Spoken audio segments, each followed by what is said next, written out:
Yo, what's up? We are now sitting in Xpeng G6 performance, and in this video we're gonna test the headlights. So it doesn't have any fancy schmancy matrix lights or adaptive light. It just has on and off. So wait, the screen is a bit too bright. Let me lower that. Okay.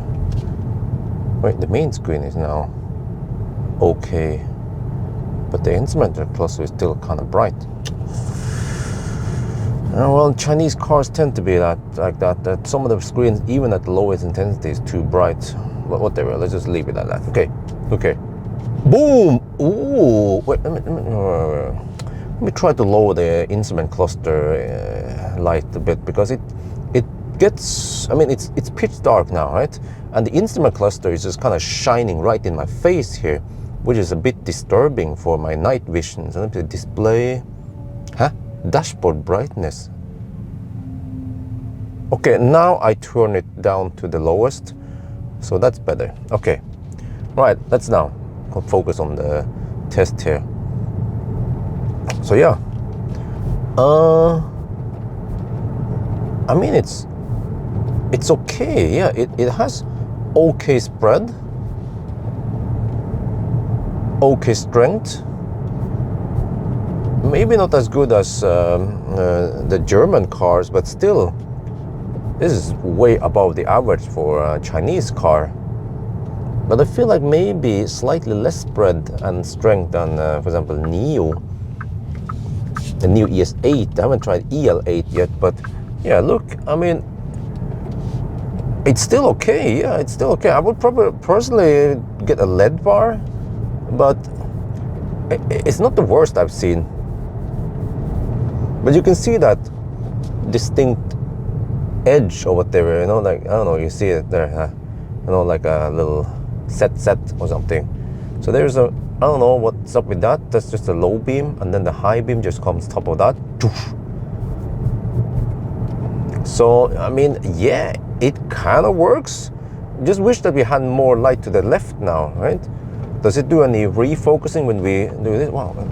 Car tends to wag a bit. This is even a performance car, but no, it doesn't change the cone based on the steering input.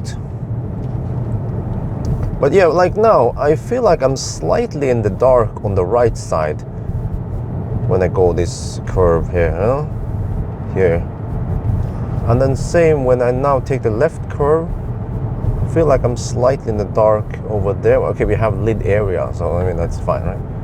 Wait, what is that bing bong? No, don't stop bing bonging, baby. Okay. But here, you see, like now, kind of dark in the left curve, left side of the curve. As long as we go straight, then that's fine. Then we have okay spread. But that's why I'm always keep talking about the spread. Is that when you take this sharpish curve, then you don't see right where you're going. It could be an animal or some obstacle over there, right? Ideally, if the light could change cone or rotate in that direction you're turning, that would be the best. If not, at least if it has a wide enough cone, it can then refocus the cone towards the direction you're going. That could also be a workaround. But here, I mean, yeah, okay, wait, is this the farm I'm supposed to? Yeah, this is the farm. Almost didn't notice. So yeah, let me look at the farm here. Okay. You see, yeah, low beam. Yeah, quite distinct, that shape. Let me point here. You see that little, okay. And then high beam.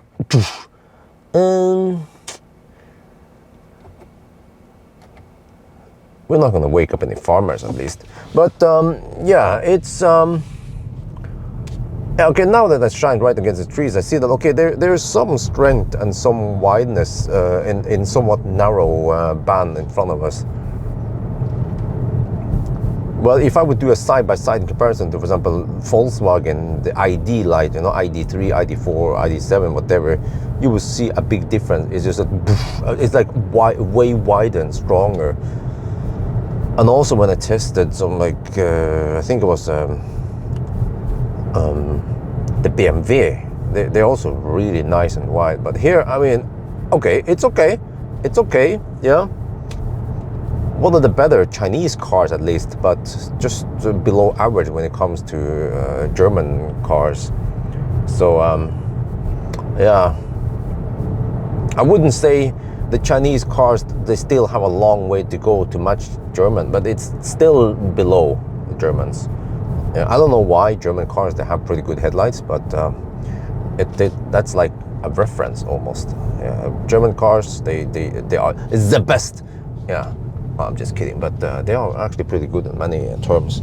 They might not be very good on software, but at least the headlights are pretty good. But yeah, so now you guys have seen it, how it works. So yeah, we didn't see any deer this time, but maybe that's the problem. We didn't see them. They might have been there, but we never saw them, right? Or maybe sometimes, you know, I might not see everything that clear, but I see them afterwards in the video, for example. Yeah. But if I would give this these headlights some score, maybe I'll give it. What the heck is flashing over there? Oh, okay. Probably. Oh, freaking pussycat! Almost didn't see the pussy cat. Holy shit, man! I was kind of focused on whatever was flickering on the left side of the road. Yeah. But yeah, how many points would I give these headlights? Maybe a 6 out of 10. Yeah, I'm not sure if you guys agree. How many points would you guys give it? Huh? Am I being too strict to the Chinese cars? You stop hating on Chinese cars, you say. Yeah. Well, I'm not hating. I'm just trying to be as honest and you know, as even as possible. And the reason why I only give it 6 is because I have seen how good some of the other top-notch cars. Oh, okay, I forgot to mention also Polestar lights. They're also freaking awesome, and EQS, of course, but that's German. Yeah, but Polestar is Swedish. I say for Volvo, of course, but yeah, here we have street lights, and then no problem. But okay, anyway, I think that's gonna be it for now. Hope you guys enjoyed this video. As always, thank you for watching, and talk to you later.